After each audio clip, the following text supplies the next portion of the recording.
Hi.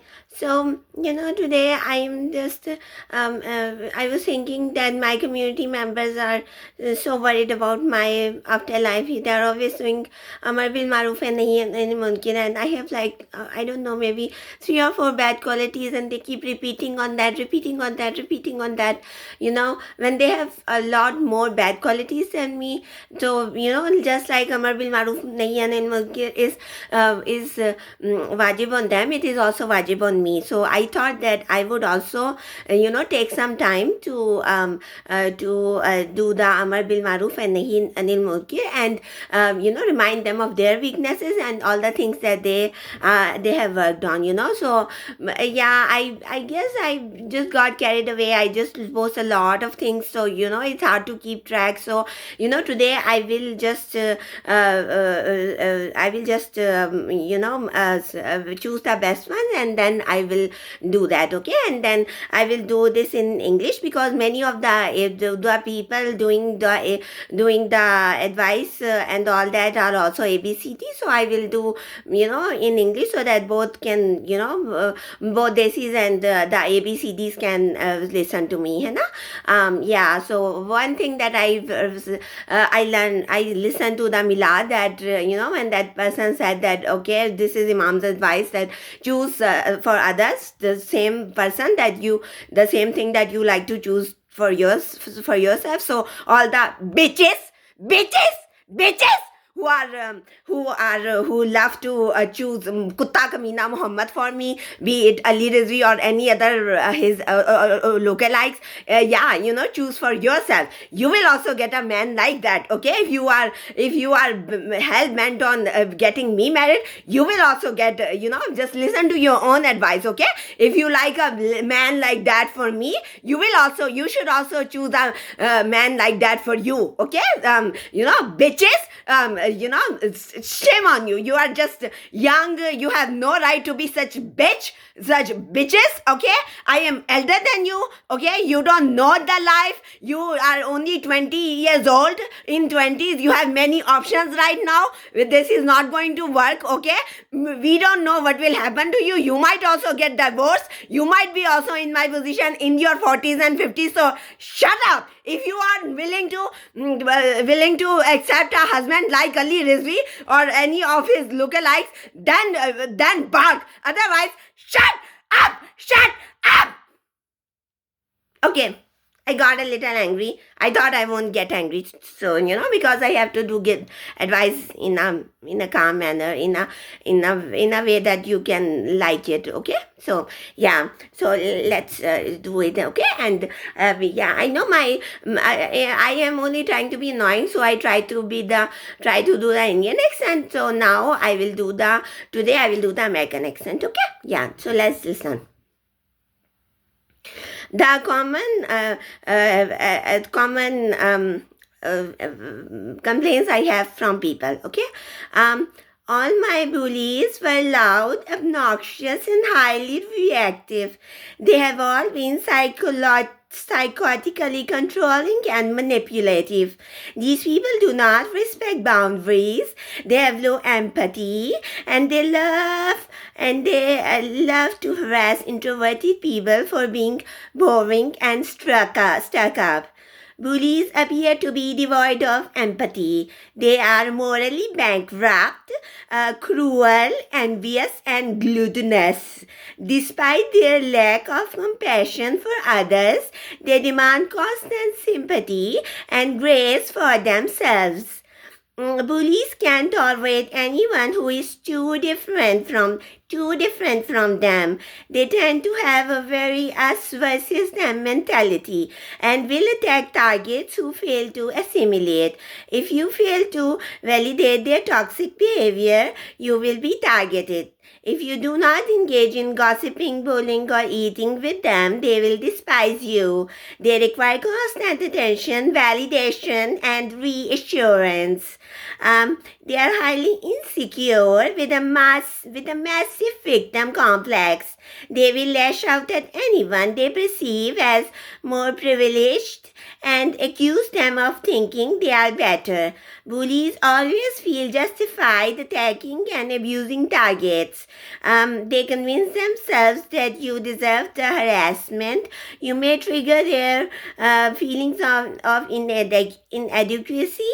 Therefore, they have every right to humble you. They will find any excuse to justify their bullying.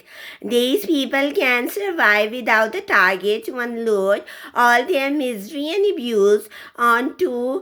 They always need someone else to blame. They appear to have unfulfilled lives. What kind of normal person with a life dedicates their time to stalking, harassing, scapegoating, and obsessing over a target 24 hours a day? These people are losers both professionally and personally for a reason. They are crabs in a bucket. They choose to tear down others and destroy the source of their insecurity to protect their own ego. Instead of working to improve themselves or their situation, they choose to unload all their animosity and ugliness onto other people. Nothing is ever their fault. They have zero personal responsibility. Having a scapegoat is both cathartic and amusing for these people. They derive pleasure from humiliating and attacking others, especially this since it serves as a distraction from their issues and enables them to shift all their blame onto someone else. Number 7 is bullies are oddly competitive despite their laziness and lack of professional success. However, they seem to compete for attention, approval more than professional success. They cannot handle anyone else receiving positive feedback. If you outshine a bully, which is not a difficult feat, then you will become the new office scapegoat and be targeted for elimination. I am still shocked and baffled that people like this exist. Perhaps I am sheltered as someone who only attended private schools and even lived in gated communities, but I never experienced behavior like this until joining the workplace. Growing up, I did not even encounter mind bullying, let alone daily personal attacks and harassment for no apparent reason. But my last workplace bully spent her days sabotaging, stealing, lying and gossiping and harassing me on a daily basis. She was like a living, moving villain.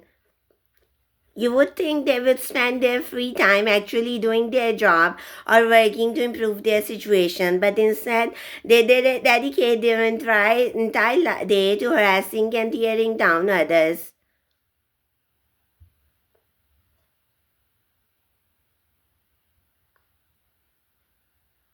Okay, I have to do one more. Mm.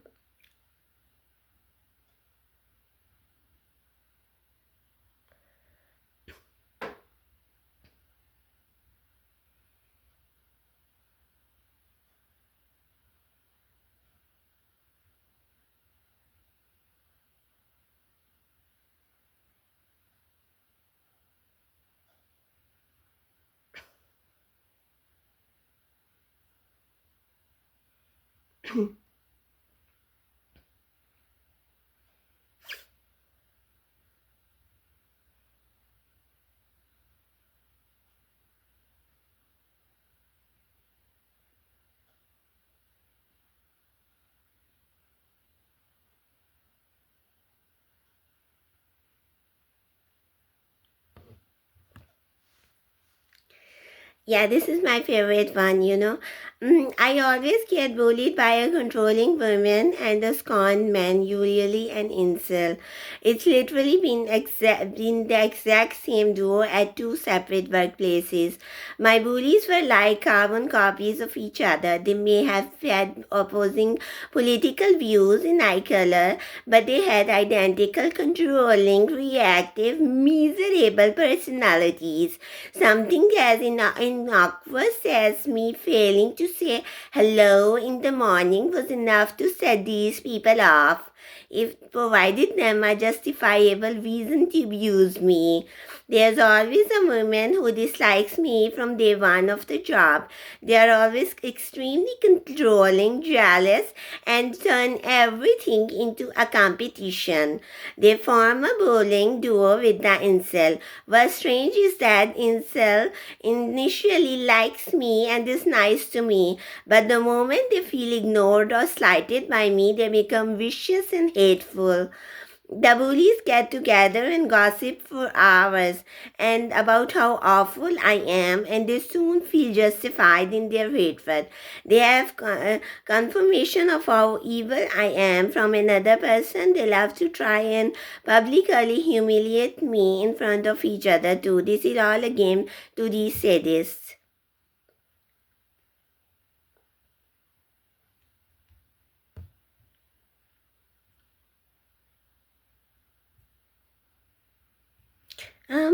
Yeah, I think I am going to do one more.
Now I want to share something really eloquent said by me, okay? Psychologically lazy people have invented these stupid judge tests to judge someone's character, or evil psycho Khabir Zalil people like Kutta Kamina, Haramzada Kunjar Marasi, motherfucker, daughterfucker, sisterfucker, Ali Rizvi, who do 1,000 bad things in one day, but they do one good thing, and good thing, and if they are sitting and someone comes, they give space to that person. And like immature, delusional, retarded children they are so proud of one good thing and want everyone else to follow them in that one good action. Your one good action doesn't matter when you do 1,000 bad things. All the other decent, handsome, kind, civilized, educated, sophisticated, sexy men of this community are better than you, even if they don't put on this fake show of humility. Because they don't terrorize me daily, they don't make me cry, they don't sexually harass me, they don't cheat on their wives like you are obviously married with children sexually harassing me. If that's not cheating, I don't know what is. Okay, I don't know what is. Okay, they don't show their horny sexual face to everyone. They don't shamelessly hog the attention. They don't shamelessly force their ugly faces into camera. They work hard. They don't act like a gangster expecting a harmless woman to give them money. They are Bharat month. They have sharam. They don't shamelessly wear bright colored clothes. Even they all would look much better than you. They look presentable. They don't purposely look ugly like a villain of a trashy movie. They respect women. They earn halal money. They might be poorer than you, but they don't use their poverty to play victim. They don't blame me for all their life problems, and they don't expect me to solve all their problems for them. They're mature enough to understand the concept of consent. They don't watch trashy movies all day and then try to act like those trashy movies. They spend 90% less time than you in thinking about love or sex, but they still have 1000 times more ability than you to sexually arouse a woman. It's true, I get sexually aroused watching them. You spend 24 hours 24/7 thinking about sex only, but you only repulse women. I bet even your wife feels like she's getting raped by you. I mean, she might be a pained, uneducated, ugly like you, but even she can tell the difference, okay? Between love and between, sex and rape, between an animal and the human and the man, okay? Between romance and rape, between sex and rape, between lust and love, okay? They don't sing religious songs with the smug expression of a gangster. They don't sing Salam Marcia while smiling. They don't brag about getting drunk while shaming others for drinking. They don't shamelessly sit on stage in front of hundreds of people in a drunk and intoxicated state. They are also educated, not high school dropout like you. That alone is like 5 years of hard work, gaining knowledge, 5 years of good deeds more than you. Take your fake show of humility, you 80-year-old creep, and shove it in your penis. No one gives a damn. Okay?